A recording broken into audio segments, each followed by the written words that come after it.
Over the past decade, we've seen a financial revolution unfold. Governments, corporations, and institutions are racing to accumulate Bitcoin, the scarcest monetary asset on Earth. We've seen MicroStrategy change the game, Tesla make headlines, sovereign nations taking positions. But while everyone is focusing on these giants, a new competitor is quietly emerging. A company with a Bitcoin-first vision. A company that wants to hold 1% of Bitcoin's total supply. A company that has just secured $100 million exclusively to buy more Bitcoin. I'm talking about Matador Technologies. And in this video, I'm going to be explaining why they might just become one of the world's top corporate Bitcoin holders. So Matador Technologies is a Bitcoin ecosystem company headquartered in Canada. Unlike most tech startups, Matador has one idea at its core: use Bitcoin as its primary treasury asset and build products that strengthen Bitcoin's ecosystem itself. That means no delusionary fundraising, no endless token launches, no distracting side businesses. Instead, Matador operates with a three-pillar strategy. First, strategic Bitcoin accumulation. Second, Bitcoin native product development. And third, participation in digital asset infrastructure. This is a company positioning itself for the long term. To understand why Matador's strategy is so important, we must first comprehend the revolution happening in treasury companies. For decades, companies parked excess cash in different products: bonds, money markets, low yield assets, or simply just letting it sit idle. But inflation has changed everything. As fiat currencies are losing value faster than ever, Bitcoin has emerged as an alternative, a monetary asset with no dilution and no central control. MicroStrategy pioneered this shift. Today, they hold more than 200,000 Bitcoin, and their stock has outperformed the entire S&P 500. Now imagine a smaller, more agile company, starting early and scaling aggressively, aiming to replicate that model. Well, that company is Matador. Last December, Matador announced a major PR announcement. They closed the first tranche of a $10.5 million secured convertible note facility with New York-based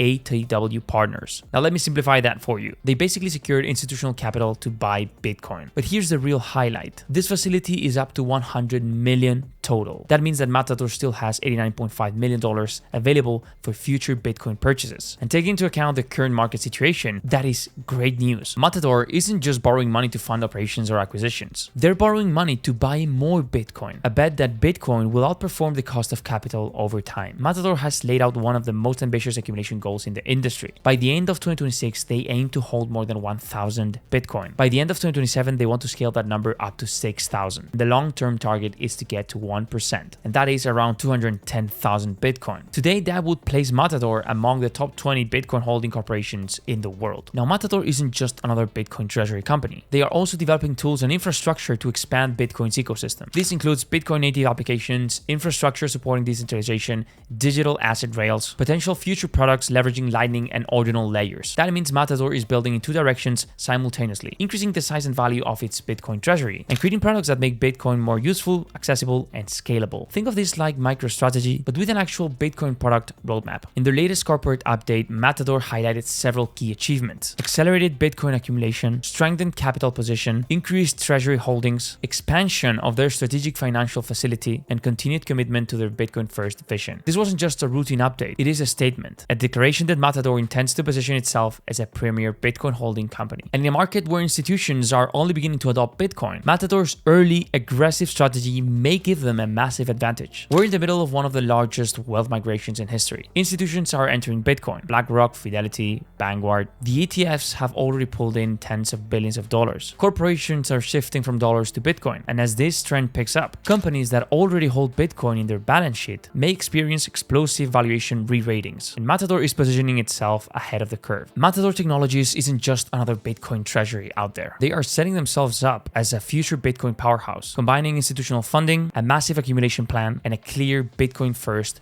roadmap. With access to up to $100 million in these market conditions, where we might see Bitcoin prices tank even more, this might be the golden opportunity for them to actually use this funding and accumulate Bitcoin. With a target of 6,000 Bitcoin by 2027 and the long-term ambition to hold 1% of the supply, Matador might become one of Bitcoin's next major corporate holders. So the question is, are you just witnessing the rise of the next MicroStrategy? So let me know your thoughts in the comments below. If you want deeper breakdowns of emerging crypto companies, make sure you subscribe, leave a like in this video. Again, leave your thoughts in the comments below, and I will catch you guys in the next video.